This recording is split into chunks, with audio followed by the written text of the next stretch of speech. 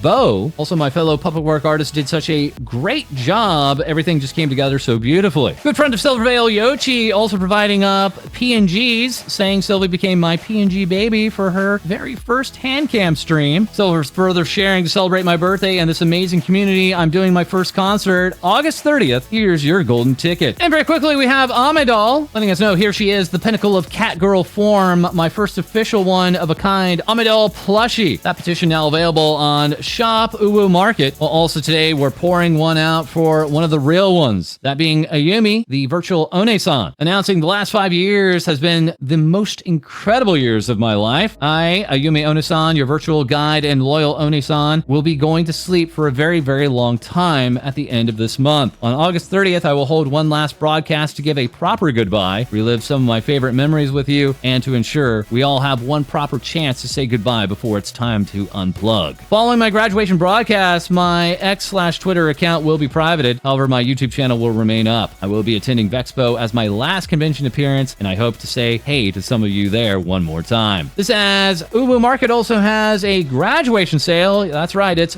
BOGO. 50% off, ends on September 1st. As now with even more things VTubers say, we have our co-host, Lae-Dee. Thanks, False. Race Queen VTuber Ashton Martin is scheduled alongside Obake Pam, Juna Inagi, Hanami Lily, Philo Deer, and Nana Asteria at Oshi Snap. That as Ashton also celebrates achieving YouTube partner as she successfully throws it back. Silly Whale Girl Bao, embodied in this fan art here, releases their duet of Mesmerizer with Nuro-sama, while it also being announced that Bao will be featured alongside Mori Calliope in Amelie's cover of Takedown from K-pop Demon Hunters. That as Bao also receives a brand new fan model done by Yoku, used on stream by Bao herself. Sun Kenji reveals a new model incoming, with their new pretty 3D model debut, showcasing an absolutely handsome face. Extremely handsome. With this model coming in from Katsundra, merch artist and streamer Techie Cutie invites you to their birthday party streamathon. Reaching the 24-hour mark, having to stop a little early, possibly due to food poisoning, announces a new 3D Techie model debut, alongside a Sonic Racing open network test, as Techie also shares their work in progress of this animation, posting, I'll probably work on it during a couple more upcoming streams in the next couple weeks. I want to finish the full video next month. Ghost-made VTuber Mint receives this fan art coming from Ayami, congratulating Mint on reaching over 400,000 YouTube subscribers, while also releasing their cover of 1010 Gokuji Goku Goku. Level 999 mid-boss Giga celebrates their birthday with announcements galore. That being, there will be a new outfit happening within the next couple of weeks, and a duo fit with Iron Mouse and another secret model currently in the works. Chaotic Harpy Dragon, Tricky Wee, makes their alien debut with the live 2D art and rigging done by Diariku, and concepts by KF Studio 69 and Danderful, alongside new tricky emotes done by Lore B. Dex Bonus teases a brand new model debut, with the full design shown here done by Roxoa, alongside new emotes done by Danny. That as Dodger also releases a brand new original song, Eyes, in collaboration with Mirage Vox. Echo Morimo celebrates their Bat Day, releasing a new birthday cover premiere. That being Kuru Kuru Kuru, as Echo also celebrates reaching over 5,000 followers on Twitch and over 10,000 subscribers on YouTube. YouTube. Your local vampire Reimu gives you a good rise and bite, debuting their first 3D VTuber model made completely from scratch from themselves, allowing them the leaning tower of vampire. As their little chomper model is not only available in 3D but coming soon to 4D with their plush campaign in collaboration with Uvu Market. And as for this co-host, feel free to check out my streams over on Twitch, where I'll be nerding out on more art for myself and at my deviant's request. That's all for me, and now back to you, False. Thank you, Lae-Dee. As that is all for this episode, as always, feel free to like, comment, and subscribe below. Send in your VTuber news to our Discord, as we'll have more things VTubers say for you soon.